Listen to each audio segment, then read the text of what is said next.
সন্দীপ ধবল, মেটেগোনা high মাদ্রাসার বাংলা শিক্ষক।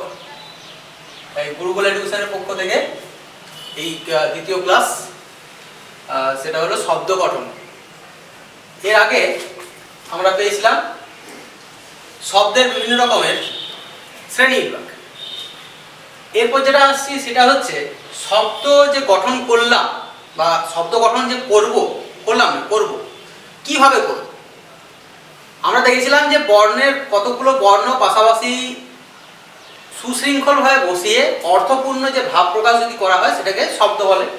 তো সেই শব্দগুলো কিন্তু কতগুলো উপাদান যোগে তৈরি হয়, যেমন উপসর্গ, অনুসর্গ, প্রত্যয়, ধাতু, এরকম সব উপাদান দিয়ে শব্দ তৈরি। তো আমাদের আলোচ্য বিষয় আজকে সেটা হলো উপসর্গ আর অনুসর্গ। আজকে এই উপসর্গ আর অনুসর্গ নিয়ে আলোচনা করব। এরপর প্রত্যয় ও ধাতু এর পরবর্তী ক্লাসে হবে। তো এই উপসর্গ জিনিসটা কি? তো এই উপসর্গ বলতে কি বোঝায়? উপসর্গ অর্থাৎ আগে বসে। কার আগে বসলো? আমরা আলোচনা করছি কি নিয়ে? শব্দ নিয়ে। শব্দের আগে এবং ধাতুর আগে। ধাতু কি? আগেই বলেছিলাম যে ক্রিয়াপদের মূল অংশকে বলা হয় ধাতু। তো সেই ধাতু যেমন কর, চল, বল, পর, এগুলো হচ্ছে ধাতু। এই ধাতু বা শব্দের আগে যদি কোনো অব্যয় বসে, অব্যয় জিনিসটা কি আবার? অব্যয় হচ্ছে যে সমস্ত শব্দগুলো, শব্দ বলতে হবে, বা বর্ণগুচ্ছগুলো কোনো মানে হয় না বলাটা ভুল। অর্থাৎ স্থান, কাল বা সময় বা কোনো পুরুষ ভেদে যার পরিবর্তন হয় না। যেমন আমি যদি বলি আহ কি লাগছে, আহ কি লাগছিল, আহ কি লাগবে, এখানে তিনটে কাল আলাদা আলাদা হয়ে গেল। ওই আ যে শব্দটা, এটার কোনো পরিবর্তন হলো না। তো এইটাকে বলছে অব্যয়।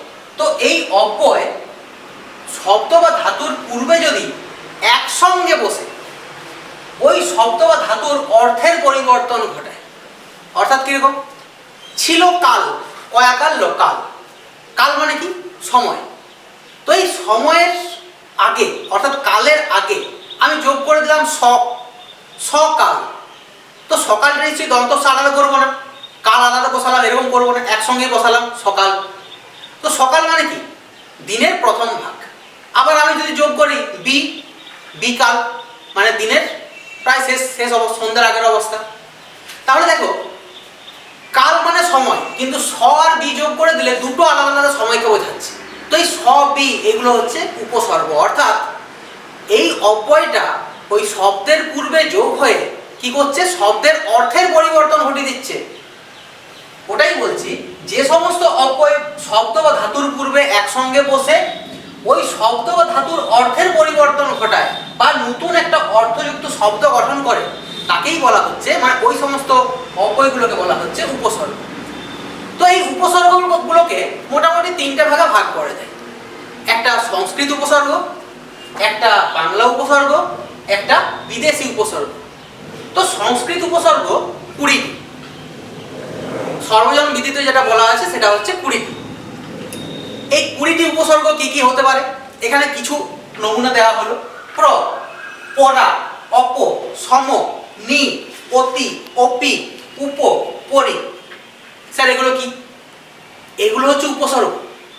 অর্থাৎ এইগুলো যোগ করে আমরা কি করব? শব্দ গঠন করব। যেমন প্র দিয়ে কি হবে? প্রণাম, প্রকাশ, প্রভাত। অপ দিয়ে কি হবে? অপমান, অপসংস্কার, অপকার, অপচয়। পরা দিয়ে কি হবে? পরাধীন, পরাজয়, পরাজিত। নি দিয়ে কি হবে? নিখুঁত, নিবাস, নিষ্কৃতি। অপি দিয়ে কি হবে? অপিনিহিতি। উপ দিয়ে কি হবে? উপকূল, উপনিবেশ। তো এইরকম সংস্কৃত উপসর্গ কটি? 20টি। এই 20টি দিয়ে তোমরা শব্দ গঠন করবে। এবং এ প্রসঙ্গে বলে রাখি, শুধু শব্দ গঠনই নয়, এটা দিয়ে বাক্য রচনা করতে হয়। যেমন এই যে প্রণাম, শুধু কোশ্চেন যেটা থাকবে যে প্র উপসর্গ দিয়ে একটি শব্দ গঠন করে এবং বাক্য গঠন করে। তাহলে কি লিখতে হবে? প্র পাশে প্রণাম, আমার প্রণাম নেবেন। এই যে এই পুরোটা লিখতে হবে কিন্তু। এরপরে চলে আসছি আমরা বাংলা উপসর্গ। এক্ষেত্রেও একই, আমাকে শব্দ গঠন করতে হবে এবং বাক্য গঠনও করতে হবে। অ মানে অকাজ, অদেখা, অজানা, কু দিয়ে হচ্ছে কুকথা, কুনজর, হা হাওয়াতে, হা হুতাশ, পাতি পাতিলেবু, রাম রাম ছাগল, রামদা রাম গরুর, আধ আধ ডজন, আধ শেষ, এইগুলো।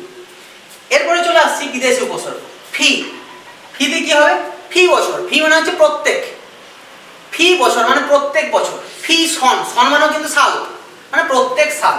দর, দর দালান, দর খাস্ত, খাস, খাস মহল মানে একবারেই নিজের যেটা বলতে, খাস মহল, খাস কামরা। ফুল দিয়ে কি হবে? Full pant, ফুলবাবু। হেড দিয়ে কি হবে? হেডমাস্টার, হেড ক্লার্ক, হেড পণ্ডিত। হাফ দিয়ে কি হবে? Half pant, half shirt, half জামা। মিনি, মিনি বিড়াল। তো এইরকম এই উপসর্গগুলো দিয়ে কি হবে? নতুন শব্দ গঠন হচ্ছে এবং যার অর্থের পরিবর্তন ঘটছে এবং সেইগুলো দিয়ে আমাদের শব্দ তৈরি হচ্ছে এবং বাক্য গঠন করতে হচ্ছে। এই উপসর্গ কি বললাম? শব্দের আগে যোগ হয়। তো এরপর চলে আসছি আমরা শব্দের পরে যোগ হলে কি হবে। শব্দের পরে যোগ হলে হচ্ছে অনু। অনু মানে কি? পরে। অনুসর্গ, আগে হলে উপসর্গ, পরে হলে অনুসর্গ। অনুসর্গ কি না, যে সমস্ত শব্দ বা অব্যয় শব্দের পরে বসে কি করছে, এখানে কিন্তু অর্থের পরিবর্তন ঘটাবে না। উপসর্গে যেরকম অর্থের পরিবর্তন ঘটাতে পেরেছিল, এই যে অর্থের পরিবর্তন ঘটায়, এটা কিন্তু এখানে হবে না। এখানে কি হবে? শব্দ বিভক্তির কাজ করে, অর্থাৎ কারক। সেই কারকে যে বিভক্তি হয়, শব্দ বিভক্তি, সেই শব্দ বিভক্তি অর্থাৎ এ কে রেতে ওই তার কাজ করবে। যেমন আমি রামকে বই দিলাম, রামকে, এই কেটা হচ্ছে একটা বিভক্তি, ঠিক আছে। এরপর আমি রামের জন্য একটি খাবার দিলাম, ওই যে জন্যটা, ওই জন্যটা হচ্ছে অনুসর্গ। যাই হোক, এটা কিন্তু বারবার ধরে বলছে যে অনুসর্গ শব্দের পরে বসে, উপসর্গ শব্দের আগে বসে। তাহলে শব্দের পরে যেটা হচ্ছে যোগ হয়ে শব্দ বিভক্তির কাজ যেটা করছে তাকে বলছে অনুসর্গ। তো এই অনুসর্গের আরো কয়েকটা নাম আছে, পরসর্গ কেউ বলে, কেউ কেউ কর্ম প্রবচনীয় বলে, ঠিক আছে। তো মোট কথা যেটা মনে রাখতে হবে, অনু মানে পরে, উপ মানে আগে। এই অনুসর্গ দুই ভাগে ভাগ করা যায়, একটা নাম অনুসর্গ, একটা হচ্ছে ক্রিয়া অনুসর্গ। ক্রিয়া মানে কাজ করা বোঝায়, আর নাম মানে হচ্ছে বিশেষ্য সর্বনাম, এগুলোকে নামপদ বলে। তো সেই নামপদ যদি যোগ হয় তাহলে সেটা হচ্ছে নাম অনুসর্গ, আর ক্রিয়া যদি যোগ হয়, অসমাপিকা ক্রিয়া কিন্তু, সেটা হবে ক্রিয়া অনুসর্গ। যেমন পরে, আগে, তরে, অন্তরে, বিনা, ভিতর। তোমা বিনা আমি নেই বা আমি নাই। তো এই বিনা মানে কি? তোমাকে ছাড়া। বা সীতা বিনা আমি যেন মণিহারা ফণি, বিনা মানে ছাড়া, ঠিক আছে। ঠিক একই রকম ক্রিয়া অনুসর্গ, এটা কিন্তু বারবার ধরে বলছি কাজের উপর ডিপেন্ড করছে গোটাটাই। কি করে কাজটি করলে, করে, ধরে, লাগিয়া, সুখের লাগিয়া এঘর বাঁধিনু, লাগিয়া, হতে, দিয়া, দিয়ে, হইতে, থেকে, এইগুলো সবগুলোই হচ্ছে ক্রিয়া অনুসর্গ। তাহলে অনুসর্গ কয় প্রকার? দুই প্রকার, একটা নাম অনুসর্গ, একটা হচ্ছে ক্রিয়া অনুসর্গ, ঠিক আছে। তো এই যে একটু আগেই বললাম, অনু মানে হচ্ছে পরে, উপ মানে কি বললাম? আগে। তো এই অনুসর্গ আর উপসর্গের মধ্যে কিছু পার্থক্য রয়েছে, এটাই কিন্তু খুব ইম্পর্টেন্ট কোশ্চেন। এই পার্থক্যটা কিন্তু খুব ইম্পর্টেন্ট। কিরকম? সংজ্ঞাতেই পাবো আমরা, একটু ভালো করে বললাম, বারবার ধরে বলছি, উপ মানে আগে। তাহলে যে সমস্ত অব্যয় শব্দ বা ধাতুর আগে বসে, তাহলে এটা কি হবে? আগে বসে বা আদিতে বসে। এটা কি হবে? অনুসর্গ শব্দের পরে বসে। আবার এখানে দেখতে পাচ্ছি যে এই উপসর্গগুলো কিন্তু সকাল, স নিশ্চয়ই আলাদা ছিল না, একসঙ্গেই ছিল। তাহলে একসঙ্গে বসবে, আগে বসলেও একসঙ্গে বসবে। আর এইগুলো সব সময় কিন্তু আলাদাভাবে ছেড়ে ছেড়ে বসবে। যেমন তোমার জন্য, তোমার জন্য তো একসঙ্গে হবে না, তোমার আলাদা হবে, জন্য আলাদা হবে, অর্থাৎ আলাদা বসে, আলাদা করে বসে। এখানে শব্দের পরিবর্তন ঘটছে, অনুসর্গতে কিন্তু কোনো শব্দের পরিবর্তন ঘটবে না। আর কি হচ্ছে না, উপসর্গে সব সময় আগে বসবে আর আলাদাভাবে বসবে না, সব সময় শব্দের আগেই আলাদাভাবে বসে না। এখানে ভুল হয়েছে, না হবে। আর ওটা কি হবে না, সব সময় কিন্তু শব্দের পরে বসবে, কিন্তু অনেক অনেক সময় কি হয়, অনেক অনেক সময় শব্দের আগে বসবে। যেমন পেয়েছিলাম সীতা বিনা আমি যেন মণিহারা ফণি, তাহলে এখানে কোথায় ছিল বিনাটা? পরে। কিন্তু কখনো কখনো আগেও ঘটবে, যেটা আমি বললাম বিনা মেঘে বজ্রপাত। তাহলে বিনা কোথায় চলে এলো, আগে কিন্তু চলে এলো। তাহলে এটাই বলতে হবে 4 নম্বর পয়েন্টে যেটা আসছে সেটা হচ্ছে সব সময় শব্দের পরে নয়, আগেও কিন্তু ক্ষেত্র বিশেষে বসে, কিন্তু উপসর্গ সবসময় আগেই বসে। আরেকটা কি হচ্ছে না, এর কে যদি আলাদা করে দেওয়া হয় স কাল, সয়ের কিন্তু আলাদা কোনো মানে নেই, কিন্তু ওখানে যদি বলা হয় যে বিনা মেঘে বজ্রপাত, বিনা মানে কি নেই বা ছাড়া, তো এই বিনাটার কিন্তু আলাদা মানে থাকে। মোটামুটি হবে এই 5টা পয়েন্ট আমরা পেলাম। তাহলে পেলাম যে উপসর্গ সবসময় শব্দের আগেই বসবে, আর অনুসর্গ শব্দের পরে আলাদাভাবে বসবে। 5 নম্বরে আসছে কি, আলাদাভাবে এর কোনো মানে হয় না, মানে যদি আলাদা করা হয় শব্দের সঙ্গে উপসর্গকে তাহলে উপসর্গের কোনো মানে হয় না, কিন্তু অনুসর্গের আলাদা একটা মানে থাকে।